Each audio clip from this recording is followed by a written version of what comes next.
In today's video, we'll discuss the case of a person who went missing multiple times, an unsolved disappearance that was accidentally solved, and how a website cracked the case of a missing person. But before that, we want to bring you a word from our sponsor, Magellan TV. If you love documentaries, you'll love Magellan TV.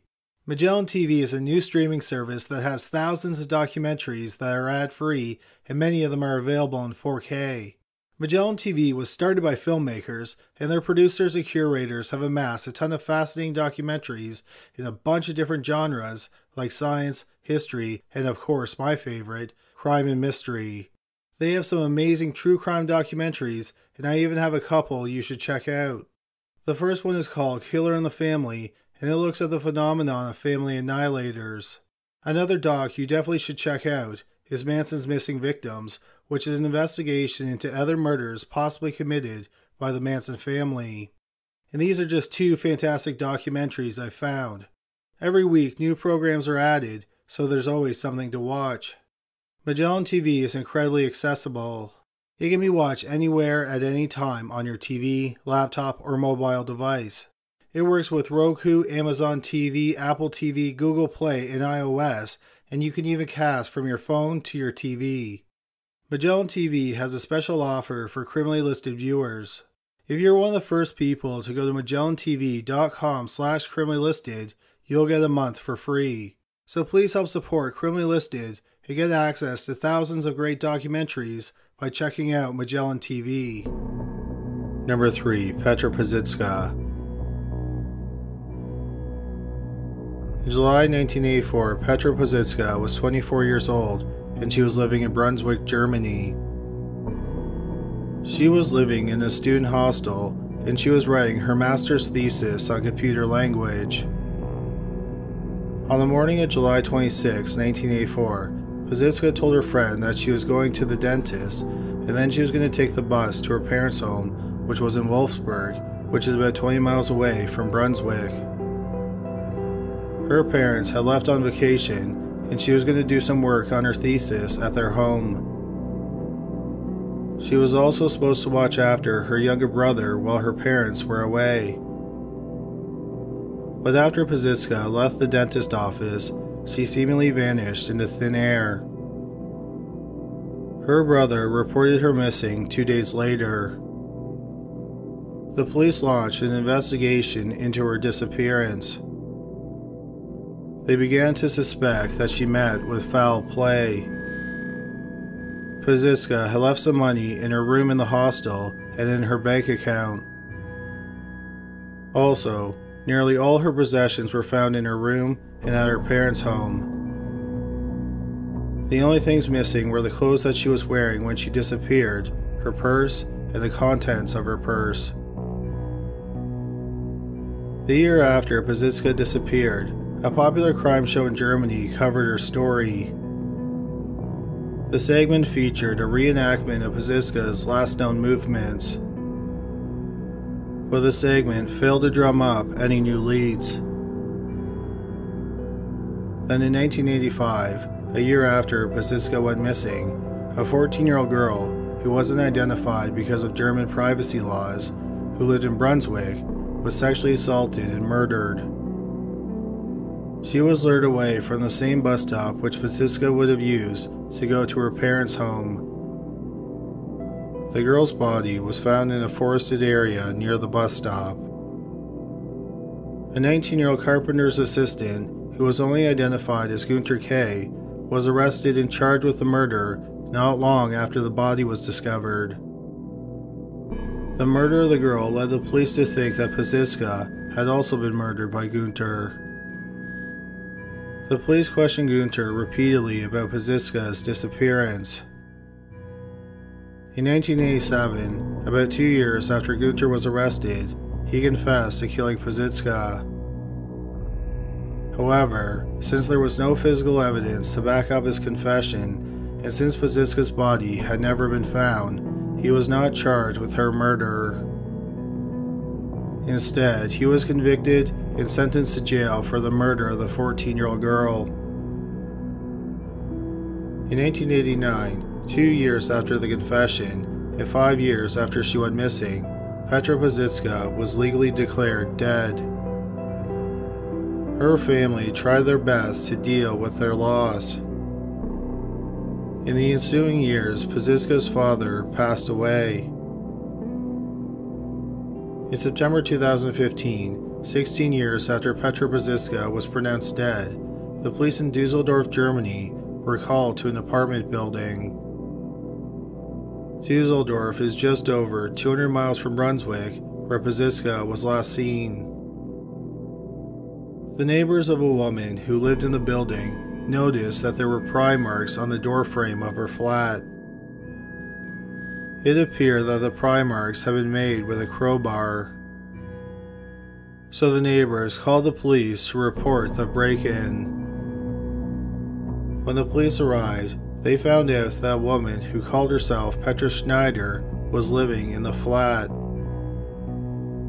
The police asked Petra Schneider to show them a piece of identification. At first, she refused. But the police pressed her and demanded to see some ID. Then she made a shocking statement.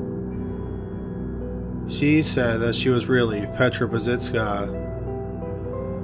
Pazsitka, who was then 55, showed the police her old student ID to prove that in fact she was Petra Pazsitka. By accident, after 31 years, the police had solved the disappearance of Petra Pazsitka. Pazsitka said that shortly before she ran away, she started renting an apartment in Gelsenkirchen, which is about 185 miles from Brunswick, where she went missing from, and 30 miles from Dusseldorf, which is where she was found. She said that before she went missing, she had secretly saved up 4,000 Deutschmarks. In 2019, that is about 2,000 euros, or 2,250 American dollars. Then she simply walked away from her life. She said she lived in several cities in West Germany, and then she had settled in Dusseldorf about 11 years before she was found. She never got a passport, driver's license, health card, or any other form of government ID. She supported herself by working menial jobs for cash. She paid her rent and all of her bills in cash. Her neighbors said she was polite, but she always kept to herself. They never saw anyone else besides her go in or out of her flat. The police didn't charge her with any crimes because she had not done anything illegal. It is not illegal for an adult to choose to disappear, and Pazsitka did not get any new identification with a different name, so she did not commit fraud. The only thing the police did was make Pazsitka get herself declared alive. Pazsitka's mother and brother were overwhelmed by the news. They wrote her letters saying that she would be welcomed back with open arms. But Pazsitka declined to talk to her family, and it's not believed that she has talked to them since she's been found. Pazsitka has never explained publicly why she walked away from her old life.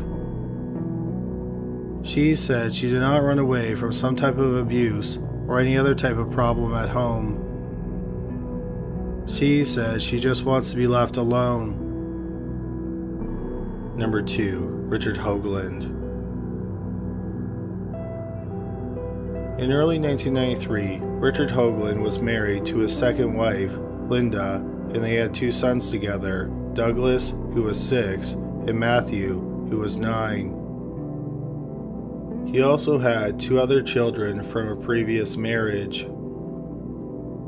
Richard was 37, and he was making good money working for an insurance company. He lived with his family in a 5-bedroom house just outside of Indianapolis, Indiana.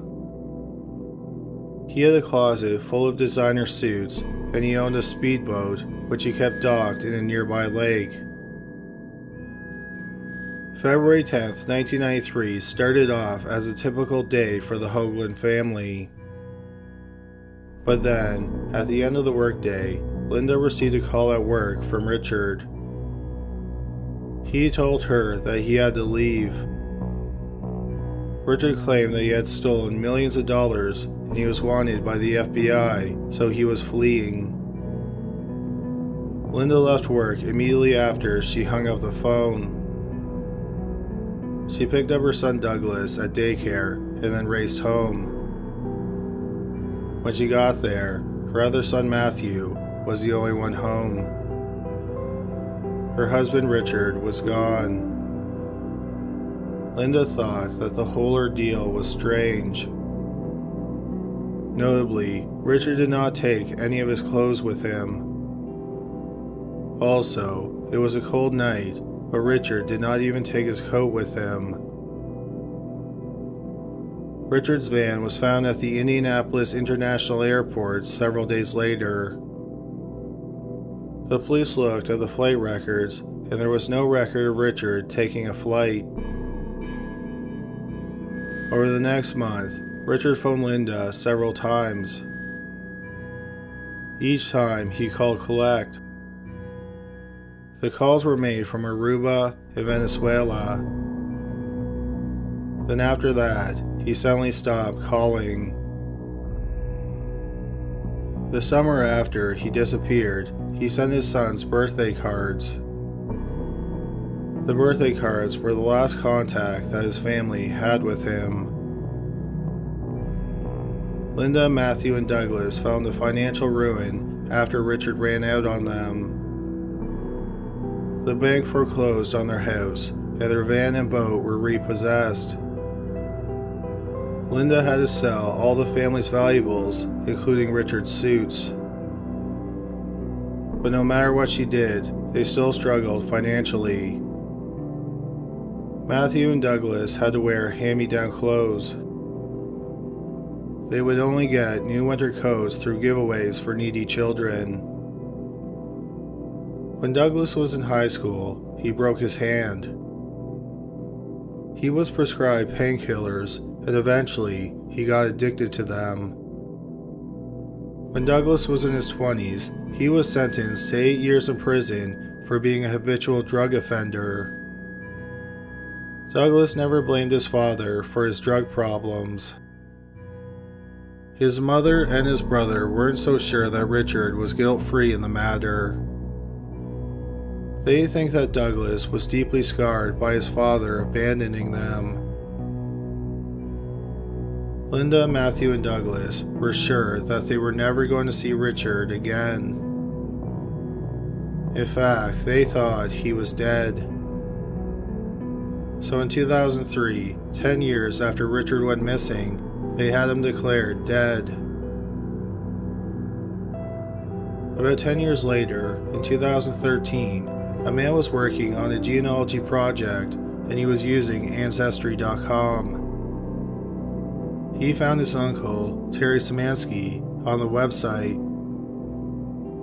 He was surprised to see that there was a 1995 marriage license linked to his uncle. He was surprised because his uncle Terry had died in 1991, 4 years before the license was issued. Terry had been a commercial fisherman and he drowned off the coast of Florida. He was just 33 years old. The man thought that someone might have stolen his uncle's identity. But he was nervous that if he told the police that someone was using his uncle's identity, that the man who was using his uncle's identity might come after him and his family. So he did not get in contact with the police. But then, 3 years later, in April 2016, he finally went to the police and told them that someone was using Terry Szymanski's identity. 3 months later, a detective in Zephyrhills, Florida, went to the home where the man calling himself Terry Szymanski resided. The detective knocked on the door, and a man answered the door. He claimed to be Terry Szymanski. He even showed the detective a Florida driver's license and a social security card that had Terry's name on them. Then the detective showed the man Terry Szymanski's death certificate. It turned out that the man was Richard Hoagland, who had been missing for over 23 years. For the past 13 years, he had been legally dead. The police were able to piece together what Richard did in the 2+ decades that he was missing and how he stole Terry Szymanski's identity. After visiting Aruba and Venezuela, Richard made his way to Palm Beach, Florida, where he rented a studio apartment from a man named Edward Szymanski. Edward was Terry's father. When Richard moved in, Edward was still heartbroken over the loss of his son 2 years earlier, and he talked about his grief with Richard. Then one day, Richard found Terry's death certificate. Terry was born in Ohio, and Richard used the death certificate to get a copy of Terry's Ohio birth certificate. He then used the birth certificate to get a driver's license in Alabama. Using the Alabama driver's license, he managed to get a Florida driver's license. In 1995, Richard married a woman named Mary Hickman, and they had a son together. For work, Richard did odd jobs. Then he bought a building, and he rented out rooms in it. He also managed to get his pilot's license. During their 21-year marriage, Mary had no idea that her husband was lying about his identity. After the police came to their home, she went into their attic and found some of Richard's old identification in a briefcase. Richard was arrested and charged with identity theft. Richard pleaded guilty to identity theft, and in May 2017, he was sentenced to 2 years in jail. He was released in April 2018 after serving about 23 months. A month after Richard was released, an Indiana court ruled that he owed his former wife Linda $1.86 million in back child support, plus 18% annual interest. Linda is doubtful that she will ever see a cent. Richard's wife, who he was married to at the time of his arrest, Mary Hickman, filed for divorce not long after he was arrested. After Richard was released from jail, he moved back to Indiana. But it's unclear if he ever got in contact with his children from his previous 2 marriages. Richard was asked if he really stole millions of dollars and was wanted by the FBI. The police did not find any warrants for him. He said it was just a story he made up. He claims he just wanted to get away from his wife, Linda. Number 1. Albin Arsenault. In 1952, Alex Cooper married a woman named Margaret in Cranbrook, British Columbia, Canada. They went on to have 5 children together. Their children grew up and had children of their own. For over a decade, Alex worked in the cleaning industry. Then in 1983, he got a job as a traveling salesman. The job took him on the road for several days at a time. Alex loved fishing, camping, and playing music. By all accounts, Alex was a happy man who adored his wife, his children, and his grandchildren. No one ever thought that there was something unusual about him. In the spring of 1987, Alex was 65 years old. On April 3, 1987, Alex left to go on a business trip. The next morning, Alex's daughter Lila and his son-in-law Pete, who also lived in Cranbrook, left early in the morning to go do some shopping in another city, which was about 3 hours away. Along the way, they crossed a bridge that went over a creek. On the other side of the bridge, they noticed Alex's car parked on the shoulder of the road. Lyle and Pete decided to say hi, so they turned their car around and parked near his car. They got out of their car and walked down to the creek because they assumed that Alex was doing some fishing. But when they got to the banks of the creek, they found no signs of him. Lila was concerned because Alex had a heart condition, so she called her mother. Margaret told Lila she had not heard from Alex in over 24 hours. Margaret started calling around to hospitals in the area, but Alex had not been admitted into any of them. Margaret then called the police. Officers arrived at the car and they examined the car and the area around the car. They noted that the car was locked. Inside of the car, they found a change of clothes and some fishing gear. What they did not find was any signs of a struggle. The police launched massive air and land searches for Alex, but there was no trace of the 65-year-old grandfather. The police were able to trace Alex's last steps before he vanished. On the day he went missing, about a mile from where his car was found, he ate lunch at a restaurant. This led Alex's wife Margaret to think he had met with foul play. Alex tended to carry his money in a large roll, which he kept in his front pocket. When he needed to pay for something, he would take out the roll of money, pull off a few bills, and then he would put the roll of money back in his pocket. Margaret thought that someone in the restaurant saw the roll of money and possibly asked Alex for a ride. Since her husband was a nice man, he probably agreed to give them a ride. Then after they left the restaurant, Alex was robbed and murdered. Alex's daughter Lila, who found the car, thought that something less sinister happened. She thought that her father went down to the creek to see if it was a good spot to do some fishing. Then he suffered a heart attack and fell into the water. But the police dragged the creek and no trace of Alex was found. In the days after Alex went missing, the media reported on his disappearance. After finding out about Alex's disappearance, several people got in contact with the police. They told the police that they saw a man who matched Alex's description hitchhiking in the area where his car had been abandoned on the day he went missing.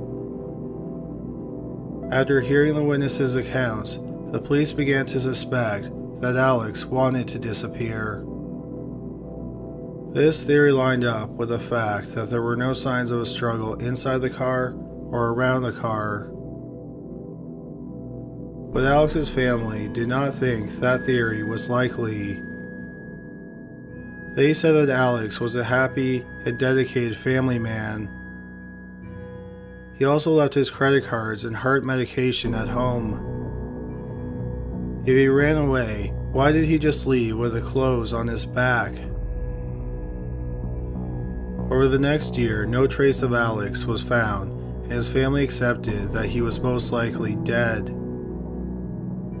A year after Alex disappeared, his wife, Margaret, petitioned the Supreme Court of British Columbia to have Alex declared dead. They granted her petition. To have him declared dead, she needed his birth certificate. But when she went to find it, she discovered it wasn't in their home. So she tried to get a copy of it from the government. But then she learned that no one named Alex Cooper had been born on her husband's birthday. She tried to look for other records of him, like a military record or medical history. But she found nothing.